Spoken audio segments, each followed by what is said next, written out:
Bismillahirrahmanirrahim. Assalamualaikum warahmatullahi wabarakatuh. Halo sahabat Bawaslu, bertemu lagi di dalam podcast Humas Bawaslu Kota Makassar. Senang sekali hari ini Senin 9 Januari 2023, jumpa perdana kita di tahun yang baru ini. Bagaimana kabarnya semua? Semoga selalu sehat dan bahagia ya. Baik, hari ini saya Madia akan menemani teman-teman, sahabat Bawaslu sekalian di dalam sebuah perbincangan podcast yang menarik. Nah, saya sebagai Daeng Lula pada hari ini, salah satu maskot kita yang suka bertanya-tanya dan mencari tahu apa sih hal-hal penting, apa hal-hal seru yang perlu untuk kita ketahui seputar kepemiluan. Nah, hari ini kita punya salah satu topik yaitu tentang perempuan dan politik. Apa yang akan membuat perbincangan ini menjadi seru? Karena kita mendatangkan seorang narasumber yang kapabel, cantik tentu saja, dan juga seorang aktivis perempuan yang memiliki segudang pengalaman seputar perempuan dan politik. Sahabat Bawaslu, agar tidak ketinggalan konten-konten menarik dan topik-topik menarik lainnya, jangan lupa untuk segera subscribe, like, dan juga komen dengan apa yang kita perbincangkan pada hari ini, dan bagikan konten ini kepada sahabat Bawaslu yang lain di luar sana. Kita kembali sejenak.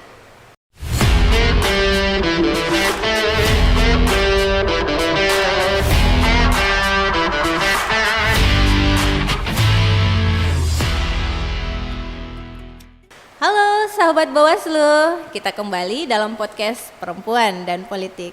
Sudah hadir bersama kita Ibu Rosniati Aziz. Assalamualaikum Bu. Waalaikumsalam warahmatullahi wabarakatuh. Masya Allah, dengan jilbab ungu hari ini terlihat semakin cerah Bu, cuaca juga cerah. Baik sahabat Bawaslu, saya akan membacakan profil dari Ibu Rosniati Aziz. Jadi beliau ini adalah Putri Wajo ya? Iya, lahir di Wajo. Lahir di Wajo, disapa akrabnya Ibu Ros boleh Bu? Iya, Ibu Ros. Biasa juga, kebetulan kan kalau di Makassar ini ada dua aktivis perempuan yang namanya Ros. Iya Bu. Satu direkturnya LBH APIK, kemudian saya. Jadi biasa mengikut nama suami supaya orang mudah kenal. Saya biasa dipanggil Ros Aziz, yang satunya itu Ros Adnan gitu. Ibu Ros Aziz. Iya, Ros Aziz. Iya. Mudah-mudahan nanti punya waktu untuk ngobrol berdua dan bertiga dengan Ibu Ros Adnan juga di sini. Kebetulan juga beliau aktivis untuk isu kepemiluan, yang lumayan panjang gitu. Baik Bu, terima kasih untuk informasinya. Nah sahabat Bawaslu, Ibu Rosniati Aziz atau Ibu Ros Aziz ini adalah Direktur Eksekutif di sebuah lembaga non-government organization yang bernama YASMIP atau Swadaya Mitra Bangsa untuk lingkup Sulawesi. Iya, lingkup betul. Sulawesi ya Bu ya. Nah, organisasi ini merupakan salah satu simpul jaringan atau Sijar Forum Indonesia yang secara spesifik membahas soal bergerak di bidang transparansi anggaran atau FITRA yang bekerja di wilayah Sulawesi. Iya, Sijar Fitra, Sijar simpul jaringan Fitra. Oh oke, baik.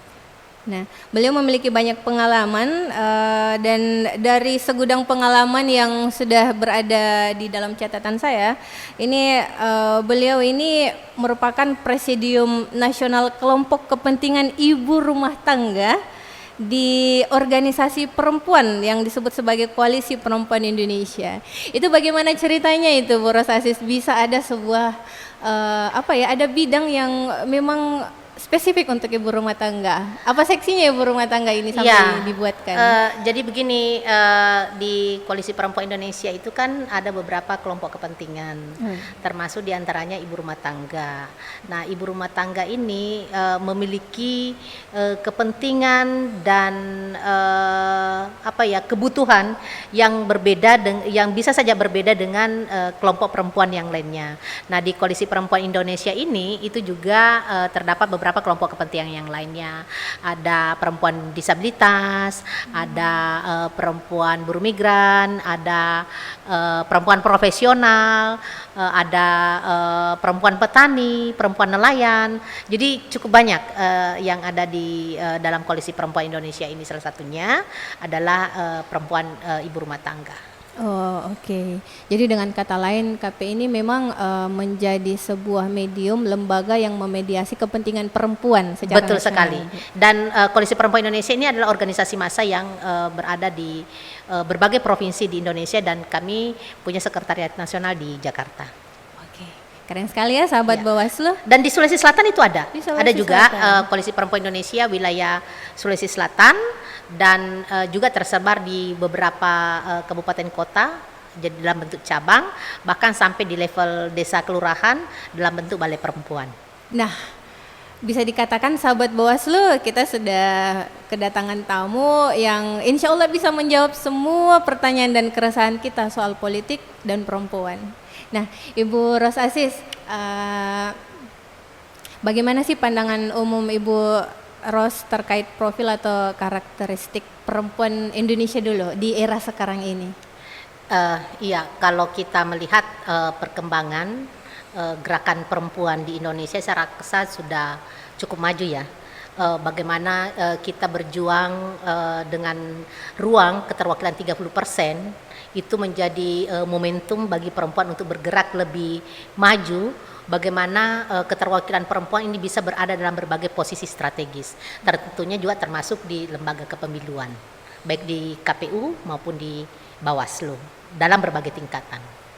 Oke, berarti menurut Ibu Ros, perempuan-perempuan di Indonesia ini sekarang sudah memiliki kapabilitas yang cukup ya? Iya, untuk sebenarnya berada. sudah cukup ini ya, cukup progresif gitu. Bahkan kalau misalnya kita melihat di lembaga pemilu di Bawaslu itu kan secara ini ya, sudah secara tegas itu harus memperhatikan keterwakilan perempuan itu di lembaga pemilu. Kemudian di lembaga di legislatif juga itu sudah mulai kelihatan bagaimana perempuan juga sudah banyak yang berminat menjadi anggota legislatif. Meskipun kita masih punya PR yang cukup panjang dan cukup berat tentunya, karena ternyata dalam prosesnya ketika misalnya mau menduduki jabatan strategis itu masih ada beberapa tantangan-tantangan yang harus dihadapi. Kemudian di eksekutif juga perempuan yang menduduki jabatan sebagai kepala dinas, kemudian maaf di level pusat ada menteri, kemudian di daerah ada pimpinan lembaga atau kepala dinas perempuan, itu juga sudah cukup banyak yang kita dengar gitu. Tetapi sekali lagi bahwa kita tidak bisa hanya berhenti sampai di situ, karena tantangan yang kita hadapi masih sangat berat. Kemudian bagaimana juga kita membangun cara pandang bagi perempuan yang menduduki di jabatan strategis ini agar punya keberpihakan terhadap perempuan, termasuk dengan kelompok-kelompok rentan lainnya. Oh, iya, Bu. Oke, kemudian kalau dari unsur pemilihnya sendiri bagaimana, Bu? Ini kan sudah banyak perempuan yang ikut maju ke dalam kontestasi Iya. politik, menduduki jabatan-jabatan politik.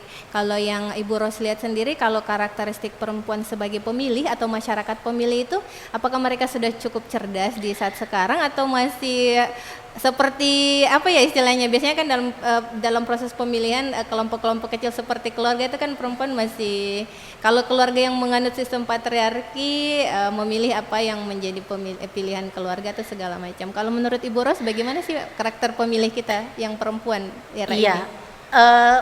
kita kan sebenarnya logikanya begini. Dengan adanya afirmasi 30%, harusnya dengan kekuatan suara perempuan yang cukup besar ini, harapannya bisa lebih banyak perempuan yang duduk, tapi faktanya kan tidak demikian gitu. Nah, tadi memang salah satu faktor yang penghambat, misalnya bagaimana budaya patriarki kita. Kemudian budaya patriarki bukan hanya berdasarkan apa yang dipilih oleh keluarga, kepala keluarga, tetapi juga pengaruh dari yang memiliki kuasa, yang relasi kuasanya berbeda dengan perempuan tersebut, yang menyebabkan perempuan ini tidak bisa menggunakan hak pilihnya secara maksimal. Itu yang pertama. Kemudian yang kedua, kalau kita memang melihat karakteristiknya, kita tidak menutup mata bahwa sudah cukup banyak perempuan-perempuan yang cerdas, sudah cukup banyak pemilih-pemilih perempuan yang kritis. Tetapi di sisi lain masih banyak juga yang beberapa pemilih yang konteksnya masih pragmatis. Nah, inilah tantangan kita. Kami sebenarnya sangat berharap bahwa bagaimana perempuan nanti sebagai pemilih yang punya hak pilih, yang punya hak pilih bisa menggunakan hak pilihnya secara benar dan tepat, dan tentunya dibarengi juga dengan memilih yang betul-betul mau dan berkomitmen untuk memperjuangkan kebutuhan perempuan gitu.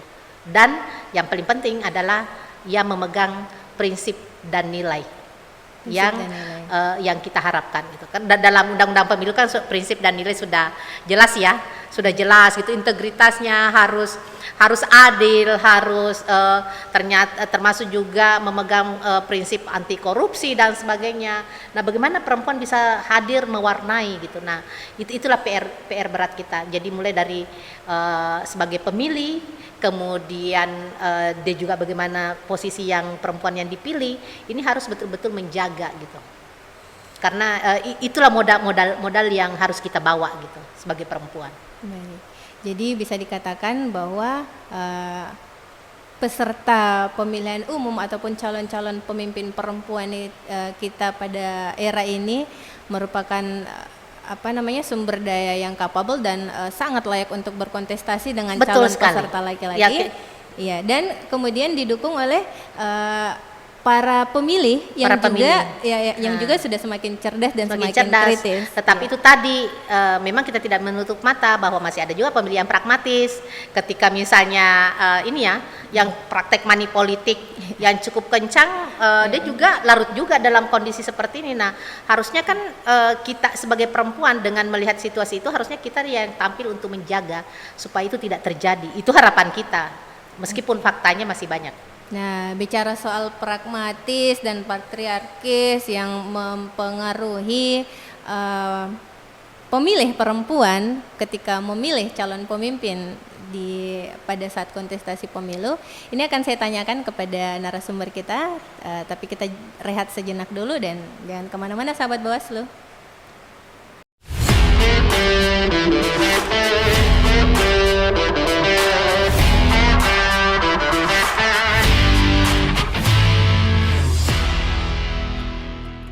Halo sahabat Bawaslu, kita kembali lagi di perbincangan tentang perempuan dan politik. Masih bersama Ibu Ros Aziz.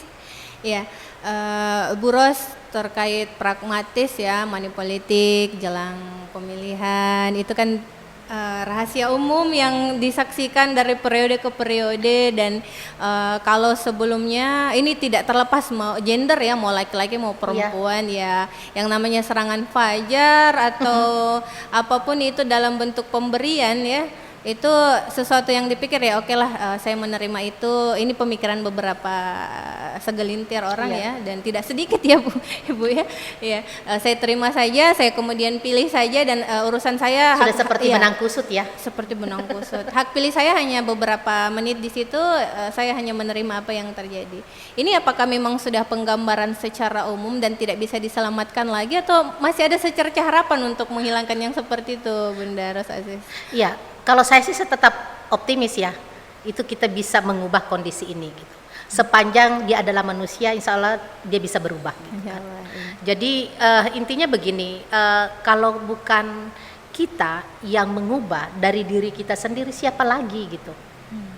Jadi kalau satu manusia bisa mengubah, kemudian dia bisa mempengaruhi saudaranya yang lain, kemudian yang lainnya lagi seperti bola salju, saya rasa ini bisa kita gelindingkan menjadi gerakan yang lebih besar gitu. Jadi intinya bahwa bagaimana kita memulai dari diri sendiri. Dan perempuan memiliki kemampuan, dan perempuan punya kemampuan itu. Kita punya sekitar 50% lebih kan? Iya, Bu. 50% lebih pemilih perempuan. Kalau 50% perempuan ini menyatakan saya tidak akan memilih bagi pelaku yang melakukan money politik, saya rasa ini kita bisa membawa perubahan itu gitu. Tetapi yang menjadi masalah kalau ya kita larut juga gitu kan, turut serta gitu. Iya. Nah, intinya bahwa kalau saya sebagai aktivis perempuan menyatakan bahwa mulailah sebagai perempuan, mulailah dari diri sendiri. Jika ingin melihat masa depan bangsa ini menjadi bangsa yang lebih baik dan bangsa yang besar, maka lakukanlah perubahan itu mulai dari diri kita sebagai perempuan, bagaimana kita bisa mengawal pemilu yang lebih baik ke depan gitu. Masya Allah. Pemilu yang berintegritas tentunya. Tentu saja Bunda. Itu Iya. bisa kita buat jadi headline menjadi quotes ya. Iya. Iya. Nah, apa ini bisa disimpulkan Bu Ros bahwa perempuan ini bagaimanapun level pendidikannya, bagaimanapun kebudayaan yang dianut di dalam keluarga, perempuan itu harus melek politik ya Bunda. Benar. Iya. Ya, karena ya perempuan adalah bagian juga dari warga negara, sama halnya dengan laki-laki yang punya hak untuk dipilih, memilih dan dipilih gitu kan. Jadi memang kita harus melek. Persoalan ini kan kalau berbicara tentang politik, berbicara tentang keputusan untuk menentukan, kan? Bagaimana kemampuan kita untuk menentukan gitu. Politik itu bukan hanya kayak pemilu gitu kan. Sebenarnya politik itu mulai dari lingkungan terkecil itu ada gitu. Karena ini sangat terkait dengan bagaimana cara kita untuk menentukan sesuatu, apakah misalnya mau belok kanan atau belok kiri. Itu ada dalam diri kita. Gitu. Itu bagian dari pendidikan politik. Ya, itu bagian dari kerja-kerja politik sebenarnya. Jadi untuk menentukan sesuatu bahwa ini benar, ini salah, itu adalah keputusan politik dan itu ada dalam diri sendiri. Gitu. Dan perempuan bebas dan memiliki power Benar. untuk menentukan itu. Perempuan, ya, perempuan berhak dan bebas menentukan gitu. Bebas menentukan, makanya saya bilang kalau kita misalnya tadi terkait dengan ada money politik, kalau misalnya memang kita mau melihat proses pemilu 2024 nanti menjadi proses pemilu yang bersih dan berintegritas, maka mulailah dari diri kita, termasuk bagi kita perempuan gitu, dan tentunya juga para laki-laki gitu kan. Laki-laki harusnya ikut juga menentukan situasi ini. Jangan hanya perempuannya yang disuruh bersih, tapi laki-lakinya melakukan cara-cara politik kotor gitu kan. Nah, kami berharap bahwa dengan memulai gerakan dari perempuan, kita bisa juga mempengaruhi lingkungan sekitar kita, mempengaruhi keluarga kita, mempengaruhi lingkungan masyarakat kita, dan saya yakin bahwa jika ini bisa dilakukan, insya Allah bisalah kita menegakkan prinsip-prinsip pemilu yang sebenarnya itu setiap hari kita prinsip jujur, adil dan seterusnya gitu. Jadi bukan hanya sekedar kata-kata gitu.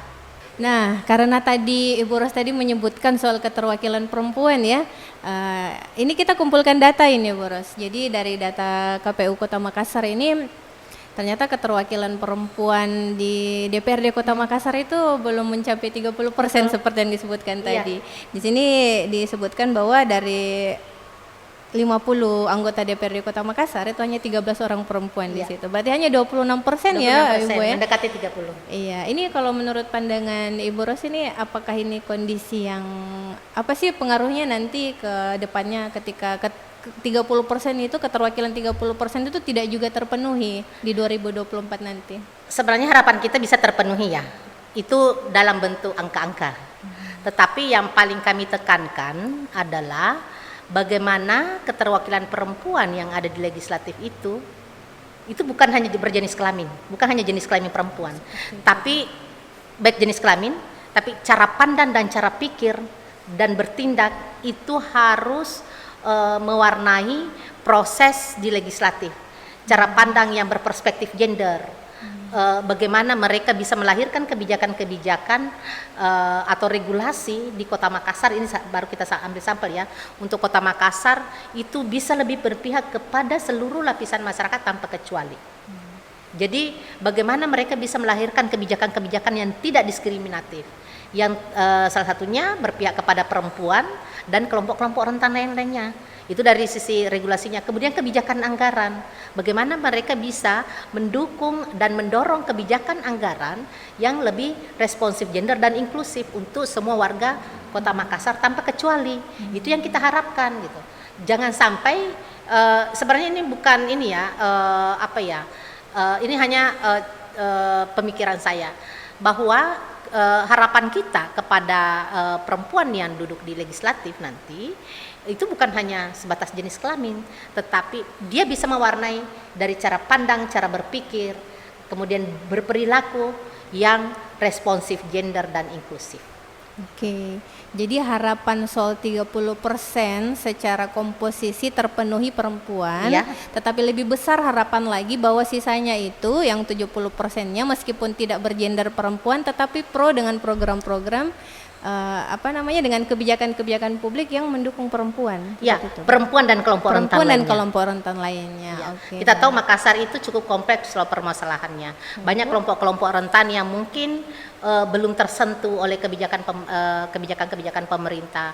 Nah, bagaimana anggota legislatif yang terpilih nanti itu tidak menambah lagi beban kelompok-kelompok marginal, kelompok-kelompok rentan, sehingga mereka semakin terdiskriminasi.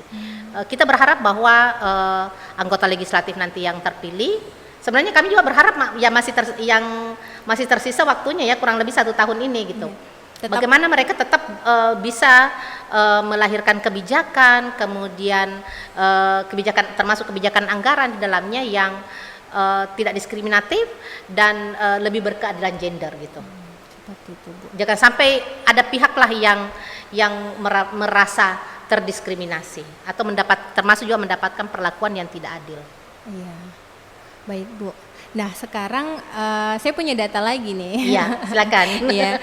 Nah keterpilihan perempuan itu masih 26% ya, Iya. kalau untuk Kota Makassar. Nah sementara data pemilih berkelanjutan dari KPU itu tahun 2022 ternyata pemilih perempuan itu lebih besar daripada pemilih laki-laki, meskipun tidak terlalu jauh Ya, rentangnya. lebih 50% Iya, beda sedikit. 51,63 beda sedikit. Kalau menurut Bu Ros Asis ini maksudnya kenapa ya ada pemilih perempuan itu lebih banyak tapi keterpilihan perempuan itu lebih sedikit? Iya, itu tadi gitu kan. Jadi mungkin memang begini, ini kan tidak bisa kita lihat secara parsial ya. Yang pertama memang ini bukan benar dari partai politiknya. Ketika para calon-calon yang didudukkan di dalam struktur nanti pencalonan ini sebagai anggota legislatif, kita sebenarnya sangat berharap bukan hanya sebatas perempuan gitu loh. Memang betul-betul perempuan maupun laki-laki yang memang kapasitas bisa menjadi anggota legislatif, bukan hanya sekedar caplok. Bukan hanya sekedar perempuan, mentang-mentang perempuan. Iya, jangan untuk misalnya karena mencukupi. hanya kan memang itu kan harus memenuhi 30% ya struktur dalam pencalonan. Nah, yang menjadi persoalan adalah kalau hanya sekedar memenuhi hak caplok sana caplok sini, yang penting cukup 30% gitu tanpa kan. didorong dengan kapasitas Iya. dan kapabilitas. Nah, ini memang harus dilakukan melalui proses panjang juga di partai politik, bagaimana mereka melakukan pengkaderan secara berkelanjutan, baik perempuan maupun laki-laki gitu loh, secara setara.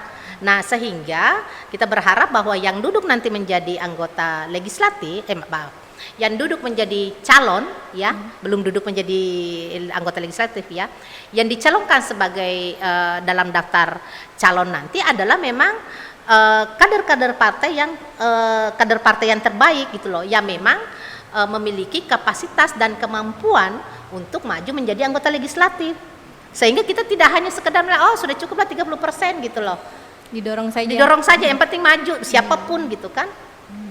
Nah, ini memang harus ada proses di situ yang diperbaiki. Kemudian berikutnya ketika misalnya sudah calon legislatif yang duduk ini adalah para kader-kader partai yang terbaik dan memang punya kemampuan, punya kapasitas untuk duduk menjadi anggota legislatif, proses selanjutnya, tahapan selanjutnya adalah bagaimana para pemilih ini harus secara cerdas memilih.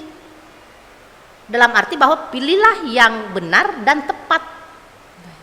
Yang menurut analisis kita sebagai perempuan, yang bersangkutan ini memang punya kemampuan, punya komitmen untuk memajukan bangsa ini, termasuk di dalamnya adalah mengatasi berbagai bentuk-bentuk ketidakadilan yang dirasakan oleh perempuan maupun kelompok rentan yang lainnya. Kita bisa melihat misalnya hingga saat ini kalau berdasarkan data IPM yang terpilah, Indeks Pembangunan Manusia, persoalan kontribusi pendapatan perempuan dan laki-laki itu masih jauh timpang gitu. Laki-laki sudah berapa gitu kan, perempuan masih berapa gitu. Nah, ini kan harusnya dilihat. Kemudian belum lagi kita sehari-hari kita selalu mendapatkan informasi kondisi-kondisi yang spesifik yang dimana misalnya kekerasannya terhadap perempuan, kemudian kekerasan terhadap anak, kekerasan terhadap kelompok yang lainnya gitu loh. Kasus-kasus yang lainnya juga yang spesifik gender itu masih banyak PR kita. Nah, inilah kita harapannya bahwa ketika yang duduk nanti sebagai anggota legislatif atau yang terpilih dan dipilih oleh pemilih yang cerdas, maka kita berharap bahwa persoalan-persoalan ini bisa menjadi agenda bagi yang bersangkutan untuk dikawal dengan baik. Kalau memang yang pemilihnya bisa memilih anggota legislatif dengan benar dan tepat, dan anggota legislatif yang dipilih ini memang punya kapasitas dan perspektif yang selesai terkait dengan persoalan ketidakadilan gender gitu.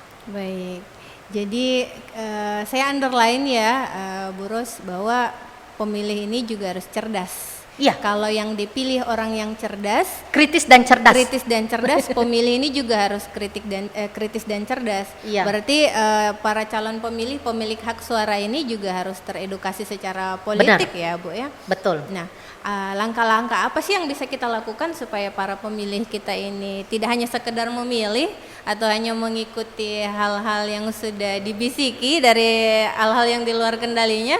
Sahabat Bawaslu, jangan kemana-mana, kita akan kembali ke sesi berikutnya.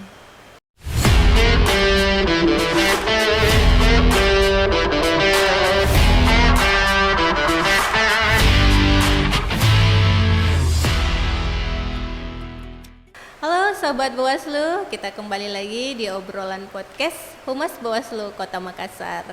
Nah, Bu Ros, tadi terkait pemilih ya, pemilih itu harus cerdas, harus kritis. Nah, perempuan-perempuan di luar sana ini, termasuk saya juga, ya belum tentu istilahnya memiliki kesadaran politik itu karena mungkin tidak terpapar pendidikan politik dari keluarga. Betul. Apalagi kalau berada di golongan yang politik apatis, ya yang ini hanya akan berlalu dalam waktu dalam satu hari saja, setelah itu ya pragmatis gitu saja. Nah, kalau menurut Bu Ros, apa sih bentuk pendidikan politik yang paling mungkin untuk dilakukan dan tidak terlalu berat tetapi memberikan dampak yang sangat besar untuk pemilih perempuan khususnya di luar sana?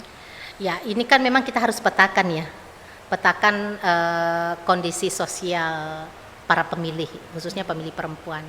Ini kan ada beberapa tingkatan, ada beberapa kelompok. Jadi ada misalnya berdasarkan juga wilayah gitu kan. Ada wilayah pedesaan, ada wilayah perkotaan. Di perkotaan pun juga itu beda-beda gitu kan. Dan pasti juga beda-beda pendekatan yang diberikan. Jadi saya rasa kalau berbicara bentuk yang paling strategis yang mana atau bentuk yang paling tepat yang mana, itu tergantung dari situasi sosial masing-masing perempuan itu. Jadi pendekatannya pun harus kita menggunakan pendekatan berbasis konteks bagaimana lingkungan sosial, kondisi sosial perempuan tersebut. Jadi pasti akan beda misalnya kita menggunakan misalnya pendekatan ke perempuan yang sudah terpapar dengan pendidikan pemilu. Kemudian pasti juga akan beda juga dengan perempuan-perempuan di wilayah A misalnya atau di wilayah B gitu. Tetapi sekali lagi bahwa tadi itu bagaimana menghadapi pemilih yang pragmatis gitu. Itu memang tantangan yang cukup berat yang kita dapatkan saat ini. Bukan hanya saat ini ya, beberapa periode terakhir itu sudah ini membuat ibaratnya seperti bola benang kusut yang kita tidak tahu mengurainya dari mana. Jadi kalau saya sih mencoba melihat bahwa kita mungkin memang bisa memulai dari lingkungan terkecil. Jadi bagaimana di lingkungan keluarga, kemudian setelah itu di lingkungan masyarakat, kemudian di tempat kerja, kemudian mungkin di komunitas-komunitas yang menjadi dampingan kita. Saya masih ingat dulu misalnya tahun 99 itu kita masih militan sekali tuh. Kalau misalnya gerakan anti politik uang gitu. Tetapi kalau ke sini, waduh, ini yang kita hadapi justru banyak juga orang yang berpendidikan yang ternyata terlibat di dalamnya gitu kan. Ini. Nah, jadi sekali lagi bahwa mungkin memang kita tidak bisa mengurangi sampai 0%, tetapi meminimalisir bisa. Jadi sekali lagi bahwa kita bisa menghadirkan champion-champion gitu kan, champion-champion yang bergerak secara masif berdasarkan tadi situasi sosial masing-masing kelompok-kelompok masyarakat. Ini yang bisa kita lakukan. Belum lagi yang pemilih pemula. Pemilih. Ya, pemilih pemula kita pasti cukup banyak ya, pemilih pemula. Nah, bagaimana juga pemilih pemula ini bisa kita edukasi untuk bisa memilih dengan benar dan tepat. Saya selalu bilang benar dan tepat, dan tentunya dibarengi dengan kecerdasan dan kesadaran kritis. Itu harus menjadi satu paket supaya kita bisa memilih wakil kita yang memang betul-betul ingin dan mau memperjuangkan kebutuhan masyarakat. Meskipun ya, kadang di awal yang bersangkutan kita lihatnya, oh ini bisa dia mewakili kita, tetapi dalam perjalanannya ternyata dia ikut serta juga gitu kan. Tapi ya itulah dinamika yang kita hadapi. Jadi tetapi sekali lagi minimal kita misalnya di awal bisa mencoba menggunakan hak pilih kita secara benar gitu. Baik, Bu. Nah, kalau misalnya perempuan ya untuk berpartisipasi aktif di dalam politik, kalau tidak menjadi peserta pemilu atau calon pemimpin yang dipilih nantinya, apakah ada langkah lain untuk tetap terlibat aktif dalam politik atau pemilu sekalipun tidak menjadi peserta? Iya, jadi ini kan sebenarnya banyak ruang ya kita bisa berpartisipasi. Tadi partisipasi sebagai pemilih gitu kan, kemudian sebagai peserta yang akan dipilih, kemudian penyelenggara sebagai penyelenggara, dan kita juga misalnya yang tidak masuk di tiganya kita juga bisa berpartisipasi sebagai pemantau. Iya toh, minimal di TPS kita bisa mengawal gitu. Saya berapa tahun terakhir saya menjadi pemantau. Saya menjadi pemantau di TPS saya gitu. Saya tongkrongi bagaimana sih proses rekapitulasi dan sebagainya gitu. Berarti berpartisipasi masyarakat ya, Bu ya? Iya, partisipasi masyarakat. Nah, yang berikutnya tadi, yang ketiga tadi itu kan misalnya sebagai penyelenggara. Ini saya rasa untuk Sulawesi Selatan ini kan lagi proses untuk pemilihan penyelenggara pemilu gitu. Bawaslu sudah akan berproses karena sudah ada tim seleksi. Tim seleksinya baru diumumkan gitu ya. Nanti menyusul lagi KPU. Nah setelah itu kan nanti beberapa yang habis masa jabatannya juga akan ada pemilihan kan. Jadi ini banyak ruang yang kita bisa merebut ruang-ruang itu supaya kita bisa berpartisipasi. Jadi bagaimana kita bisa mengakses secara terbuka informasi-informasi terkait tadi ruang-ruang di mana kita bisa berpartisipasi gitu. Khususnya yang terakhir yang saya sebutkan sebagai penyelenggara pemilu gitu kan. Ya. Baik sahabat Bawaslu, sebagai informasi Ibu Ros Asis ini pernah menjadi tim penyeleksi penyelenggara pemilu untuk tingkat Sulawesi Selatan Ibu ya. Iya, di Sulawesi Barat tahun 2010-2011 kebetulan pernah jadi tim seleksi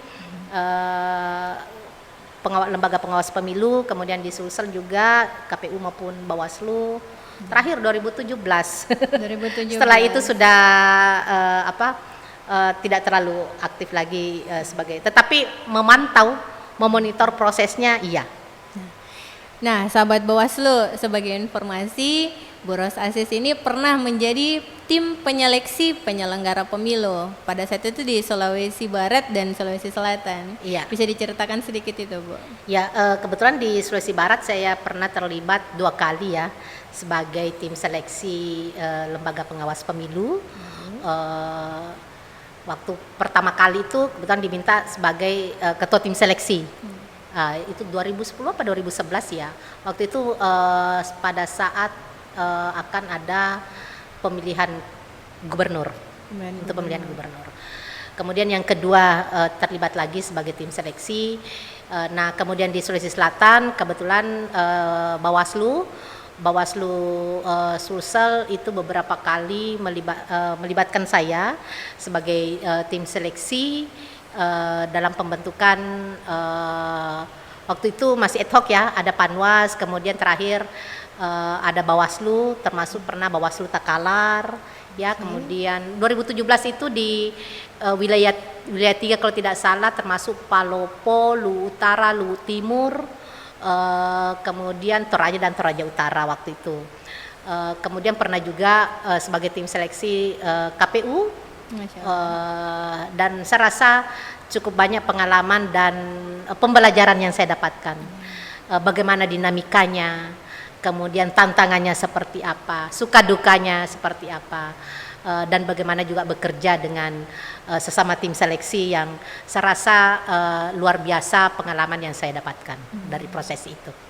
Nah, Bu Ros, saya mau tahu setelah mondar-mandir dari satu tempat ke tempat yang lain dengan pengalaman dari tahun ke tahun pada saat menjadi penyeleksi penyelenggara pemilu, baik untuk KPU dan Bawaslu, bagaimana sih keberadaan, bagaimana sih kualitas kompetensi perempuan-perempuan yang terlibat dalam proses seleksi itu?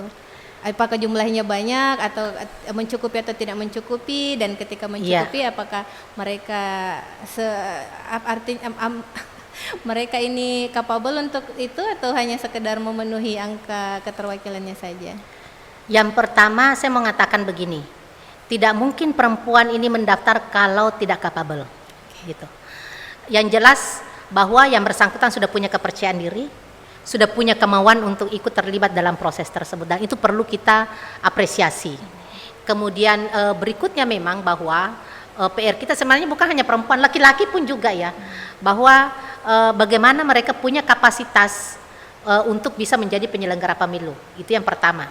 Tetapi bagi saya pribadi kapasitas tidak cukup, tetapi bagaimana yang bersangkutan memegang teguh nilai dan punya prinsip dan menjaga komitmen secara berkelanjutan, tidak hanya pada saat seleksi. Tapi secara berkelanjutan ketika menjadi penyelenggara pemilu, bagaimana yang bersangkutan itu tetap bisa menjaga prinsip nilai dan komitmennya tanpa mengurangi tanggung jawabnya sebagai penyelenggara pemilu. Jadi karena dalam beberapa pengalaman yang kami temui, yang kami coba pantau, tapi ini tidak semua ya. Saya rasa masih banyak juga penyelenggara pemilu yang masih punya integritas sampai akhir masa jabatannya. Tetapi ada juga yang terkontaminasi di tengah masa jabatannya. Gitu. Istilahnya ketua Bawaslu masuk angin ya? Ya, istilahnya orang bilang masuk angin. Nah, yang kita harapkan adalah bagaimana dari proses awal, kalau dia memang berintegritas dari awal, integritas ini dijaga sampai akhir gitu, sampai akhir periode. Jangan masuk angin di tengah jalan gitu. Karena ini rawan. Nah, salah satu yang menjadi harapan kita sebagai pemilih yang bisa menjaga suara yang kita salurkan untuk menempatkan calon secara tepat nanti adalah penyelenggara. Penyelenggara inilah yang punya tanggung jawab untuk menjaga itu gitu. Nah, itulah harapan kami gitu. Jadi saya sebenarnya sangat berharap bahwa bagaimana penyelenggara pemilu yang di dalamnya juga terus terang ada beberapa teman-teman yang masuk di dalamnya, dan saya melihat bahwa ada beberapa yang memang betul-betul dari awal tetap menjaga integritasnya gitu. Dan kami berikan apresiasi yang sangat luar biasa kepada mereka semua, baik teman maupun bukan teman yang mungkin kami kenal ketika menjadi penyelenggara, tetapi sekali lagi kami memberikan apresiasi yang sangat luar biasa yang bisa menjaga integritasnya. Tetapi terus terang kami juga merasa kecewa bagi yang dalam perjalanannya ternyata integritasnya menurun. Integritasnya menurun ya mungkin ada faktor X yang mempengaruhi, tetapi itulah dinamika yang ada. Tetapi sekali lagi bahwa harapan kami adalah di mana lagi kami bisa menitipkan proses pemilu yang menjadi cita-cita kita bisa berjalan dengan baik dan berintegritas kalau bukan di tangan para penyelenggara pemilu gitu. Baik Bawaslu maupun KPU. Masya Allah. Nah, tentunya juga kami berharap bahwa bagaimana nanti perempuan yang masuk ikut mewarnai proses pemilu ini bisa berjalan dengan baik. Itu harapan kami. Ini tugas berat untuk para penyelenggara pemilu, khususnya juga mungkin karena ini adalah channel Bawaslu Kota Makassar. Iya. Ya, ini jadi sentilan untuk para penyelenggara ini ya, kecamatan ya. Ada Panwascam. Iya, mulai dari TPS loh. Mulai dari TPS. Kalau misalnya bilang ini kan berat sekali Bu Ros pekerjaannya, ya itulah konsekuensi.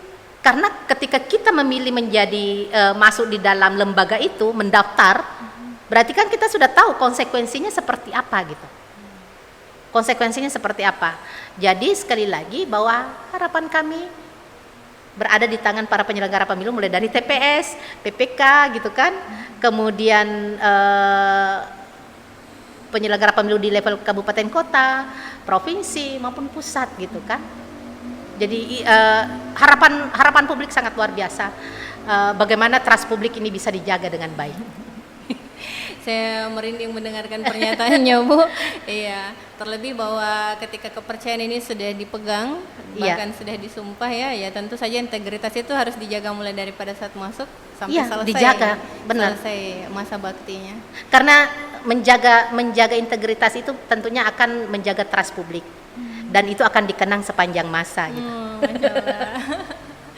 Saya pernah punya satu pengalaman Bu, saya membaca sebuah tulisan itu kalau tidak salah di tempat-tempat yang menggaungkan anti korupsi. Benar. Di situ tertulis integritas itu sama dengan menilai integritas itu sama dengan menilai keimanan. Ya, jadi nilai integritas seseorang itu menentukan keimanannya. Jadi bisa dibilang kalau penyelenggara pemilu itu tidak jujur dan tidak berintegritas, bisa jadi itu berarti dia tidak beriman ya Bu ya?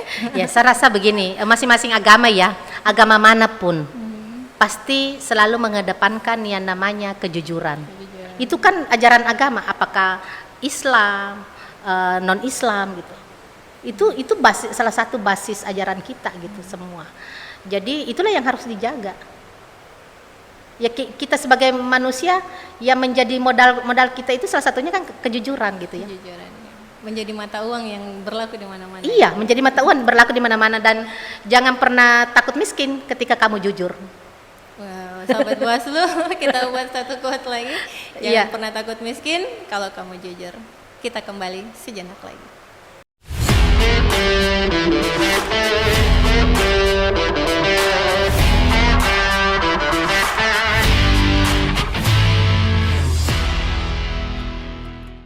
Halo sahabat Bawaslu, kita sudah sampai ke ujung acara kita pada hari ini. Nah, menarik sekali tadi yang dibahas. Saya banyak menggarisbawahi wejangan-wejangan dari Bu Ros, kemudian ada beberapa quotes yang sangat bisa untuk kita highlight. Dan yang paling membekas di hati saya itu adalah nilainya, Bu. Iya. Ada nilai kejujuran, kemudian integritas. Nah, kita mengharapkan ini ada closing statement dari Bu Ros untuk pemilih, calon peserta pemilu, dan tentu saja penyelenggara pemilu di luar sana. Iya, baik, terima kasih. Saya rasa ini awal tahun ya, tahun baru, dan mudah-mudahan menjadi pemikiran yang lebih baru dan lebih bersih dalam menghadapi pemilu 2024. Harapan saya kepada pemilih, baik perempuan maupun laki-laki, jadilah pemilih yang kritis dan cerdas.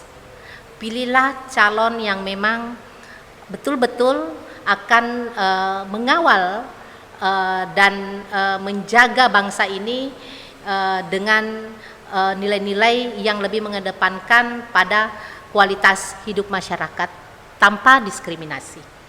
Kemudian kepada calon peserta, kami sangat berharap bahwa jagalah nilai pemilu 2024. Nilai yang kami maksud adalah, terus terang, janganlah menodai pemilu 2024 dengan berbagai praktek money politik ataupun berbagai cara-cara kotor ataupun berbagai perilaku-perilaku yang bertentangan dengan prinsip dan nilai-nilai yang tertuang dalam undang-undang kepemiluan. Itu kan dalam bahasa undang-undang ya. Iya. Dan kita harusnya patuh terhadap itu. Jadi jangan menodai pemilu 2024 dengan berbagai kecurangan-kecurangan. Jadilah calon anggota legislatif yang berintegritas, yang bisa kami percaya. Kemudian kepada para penyelenggara, harapan kami untuk menjaga proses pemilu ini secara baik, jujur, bertanggung jawab, dan berintegritas ada di tangan Ibu Bapak. Jadi tolong jagalah suara kami, jangan sampai suara kami digunakan dengan cara-cara yang tidak benar hanya karena kepentingan politik sesaat. Dan jadilah pemilu 2024 ini betul-betul pemilu yang kita harapkan yang bisa membawa masa depan bangsa yang lebih baik. Dan yang terakhir adalah sekali lagi kepada para penyelenggara, janganlah membuang waktu dan kerja keras ibu bapak yang nanti berujung dengan cara-cara yang tidak baik, yang melanggar prinsip dan nilai, karena pada dasarnya rakyat sangat berharap banyak terhadap kejujuran ibu bapak, terhadap kerja-kerja bapak, sehingga kami pun bisa percaya dan bagaimana ibu bapak bisa menjaga marwah integritas ini mulai dari awal sampai dengan akhir masa jabatannya. Terima kasih. Ya, kami juga berterima kasih yang sebesar-besarnya kepada Bu Ros Asih sudah menjadi narasumber pada hari ini.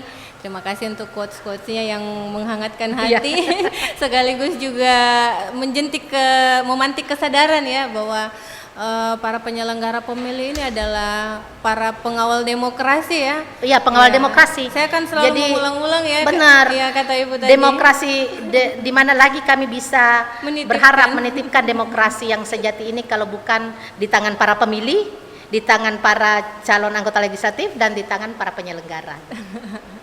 Ya, semoga ini menjadi obrolan yang inspiratif untuk kita semua. Terima kasih sudah menyimak, dan sahabat Bawaslu, jangan lupa untuk ramaikan konten ini dengan menuliskan kritik ataupun saran tentang tema-tema menarik lainnya untuk podcast berikutnya. Saya Madia Dayang Lula mengucapkan banyak terima kasih kepada Ibu Ros dan kepada semua penyelenggara yang sudah membantu dalam proses podcast ini. Sampai ketemu lain kali sahabat Bawaslu. Assalamualaikum warahmatullahi wabarakatuh. Salam demokrasi. Demokrasi.